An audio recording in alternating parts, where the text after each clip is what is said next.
Coaching your own kid can be one of the hardest and most rewarding things that you do in youth sports. In this second to last episode of Car Ride Conversations, the series with my dad and former coach, we wrap up with some of his best advice for parent coaches. You'll hear how to define your real role as a coach, why teaching life skills matters more than the scoreboard, and how to manage the emotional highs and lows of coaching your own kid. We also dive into the mental side of sports and how anticipation and awareness can turn an average athlete into a game changer. Whether you're the first time parent coach or a veteran looking to do it better, this episode is packed with practical wisdom and honest reflection to help you build confident and resilient young athletes. Welcome to Confident Common Clutch Car Ride Conversations. I'm your host, Valerie Alston, here to help parents and young athletes spark meaningful dialogue about mental toughness, resilience, and confidence. Whether you're headed to practice, a game, or just running errands around town, this podcast is your go-to for building stronger relationships and lifelong skills, one car ride at a time. Let's dive in.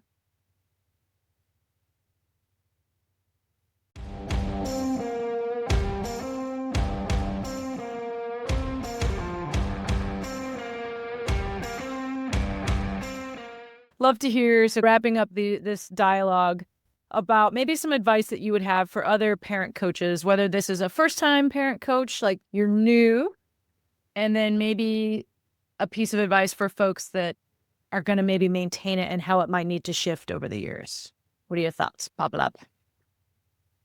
I think the first thing you have to understand is what your role as a coach is. And it's really to build a competent adult out of your child. You're trying to give them experiences. So teaching them the right way to behave is very important because no kid knows that intuitively. And sometimes a good athlete is allowed to slide on things because she's a good athlete and doesn't have to put in the work other people have to. And that catches up with you later in life if you don't build those habits of learning how to practice, how to identify your weaknesses, how to work on those, how to improve your skill set. And so the first thing you should do is think about why are you in this? What's your role? We would sit down every year after the season and say, hey, Val, if you don't want to do this again, that's just your call, right? Yeah. If you're going to do it, commit to it. If you're not, that's okay. What do you want to do? You got to do something.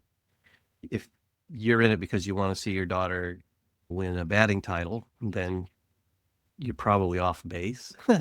Because you want her to grow up and be just a good, solid person and who has the skills to be good at whatever she chooses to do, then teach her the right things to do, which is learn the skills that are required for that position, put in the work to hone them, have the correct attitude and mindset to be somebody that's willing to learn and grow and get better. Yeah. And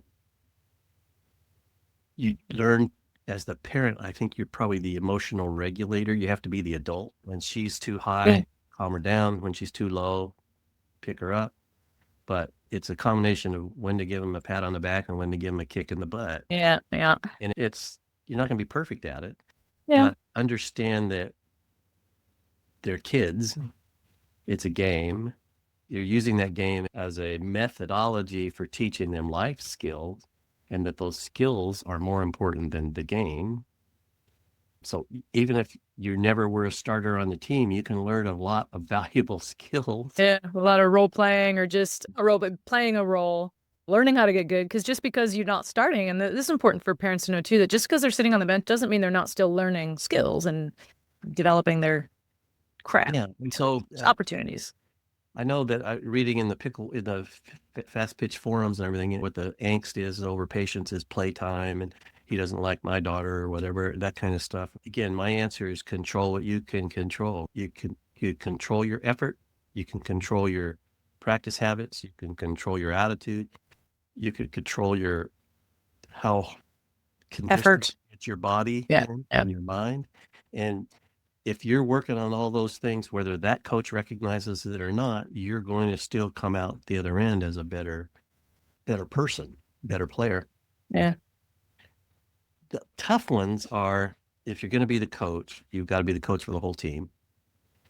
And so I would recommend that you take the kind of approach that we did, which is earn your time. Have a way that everybody earns their time, a very visible way, and be fair about it. Let people play their way onto the field. And one of the biggest things that I found most coaches do poorly is they practice like hell. Their practices are stupid.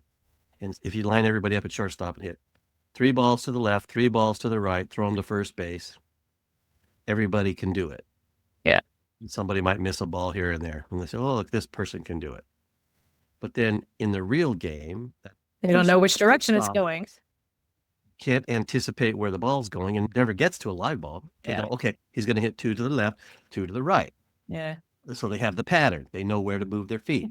Then you get in the real game and you realize, hey, the girl's just fouled off 2 fastballs, and now she threw a changeup. I'm going to slide over here. Yeah. I'll be ready for that. So the mental side of the game is really underappreciated because there's some mental, to me, quickness is a mental skill. It's in the right place at the right time. Do I get there? So you have to say, okay, this is practice, this is drilling, but now you have to put in things in practice that allow them stimulate game. Yeah.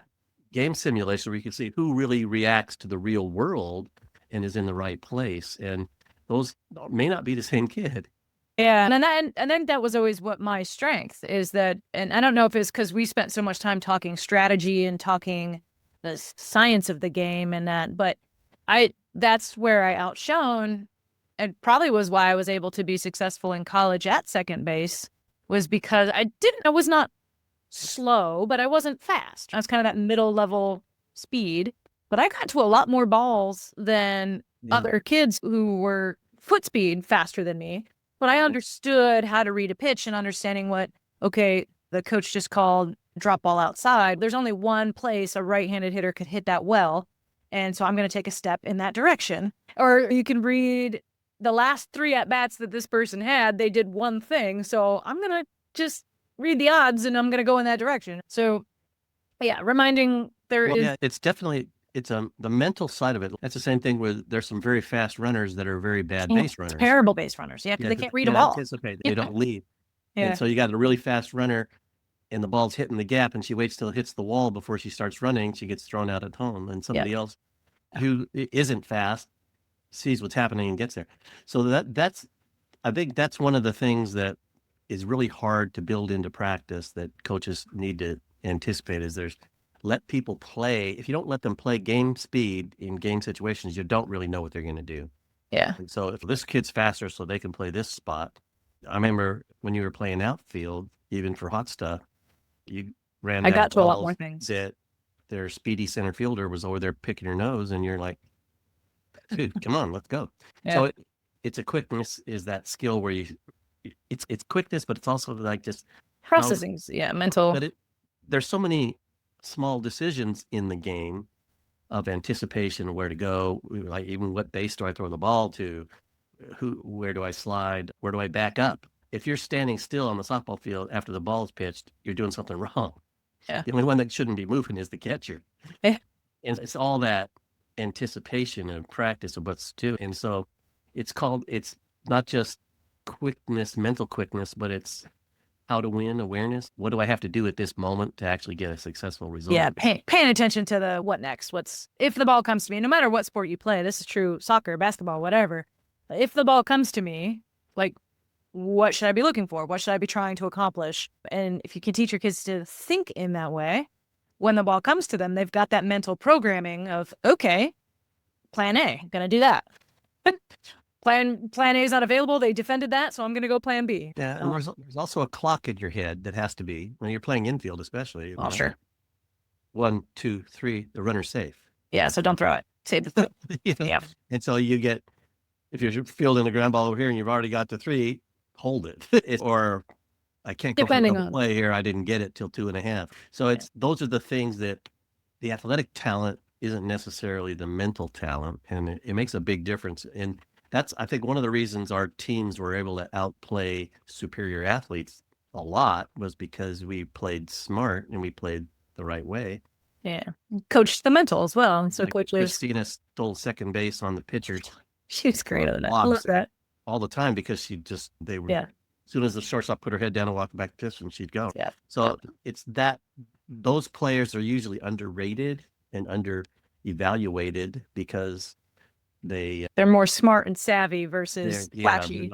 they're more David Eckstein than Bobby Witt Jr. It's not hard to see a five-tool player, Mike Trout. Yeah. Fast, strong, power, all that stuff. But there's only 5% of those in the gene pool.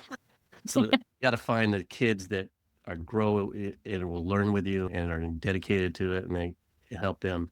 Because you can win a lot of games with players that other teams wouldn't even take if they're the right kind of players. If they're coached well, they're motivated, they have a pathway, right, to play well. So and play as a team and play as a unit. So it's, I don't know. I don't know what else you could tell a parent. It's don't get too caught up in the outcomes of things. Focus on your process, because you know what? It's a lot easier discussion to have at the end of the game and saying, hey, here's the way we're learning to hit. Here's what we're going to do. If we get an outside pitch, we're going to do this. Inside pitch, we're going to do this. And then you can judge that success with your kid and say, look, hey, you had a great at bat. Yeah, I know that, the girl caught it and you're out, but that was a great at bat, versus smoke a ball in the outfield and it's an out. And oh man, you went 0 for 3. It's like parents get too caught up in, they want to go to the water cooler the next day and say, hey, my daughter hit a home run yesterday, or my daughter hit 3 hits or struck out 12 batters or something. Okay. So that's not, you be proud of their effort and their process, and the results will come. They just will. Yeah. All right, y'all. I hope you enjoyed that portion of the conversation between my dad and I. We're going to dive into some questions, right? Some conversation prompts to help you get something out of this dialogue that we just had. So a quick reminder of the rules. Remember that there are no wrong answers.